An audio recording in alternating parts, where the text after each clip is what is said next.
Hello বন্ধুরা, তো আজকে আমি দিদার বাড়ি গিয়েছিলাম। তো সেখান থেকে একটা মানি প্ল্যান্টের ডাল নিয়ে এসেছি। তো সেটাই আমি লাগাবো। এই যে এটা হচ্ছে সেই ডালটা। তো আমার দিদার বাড়িতে অনেক গাছ রয়েছে, তো আমি গাছ না নিয়ে একটা মানি প্ল্যান্টের ডালই কেটে নিয়ে চলে এসেছি। তো এটা এবার আমি এটাতে লাগাবো। তো এটা আমি শুধু মাটি নিয়েছি, আর কিছু নিইনি।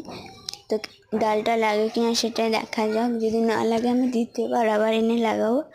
তো চলো এইবারটা লাগাবার জন্য ভালোভাবে খুঁড়ে নিই মাটিটাকে। তো আমি খুঁড়ে নিচ্ছি এখানে। তো এবার আমি ডালটাকে লাগিয়ে ফেলবো।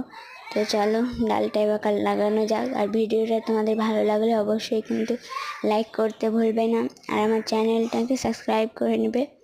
তো চলো এবার ডালটা লাগিয়ে নিই। তো দেখো ডালটা লাগিয়ে নিয়েছি আমি।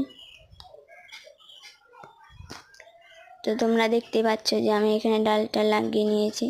তো এখানে আমি দুটো লাঠি দিয়েছি যাতে এটা ভালোভাবে উঠতে পারে। তো এখানে আমি তার দিয়ে বেঁধেছি, তোমরা পারলে দড়ি দিয়েও বাঁধতে পারো। তো দেখো এবার মানে একটা তার আমি এরকমভাবে দেবো। এই পাটখাড়িটা আমি কেটে দেবো, তারপর ভালোভাবে সাইজ করে গোল করে নেবো। তাহলে এটা গোল হয়ে নামবে এবং দেখতেও ভালো লাগবে ডিজাইনটা। তো এবার আমি জল দিয়ে দেবো।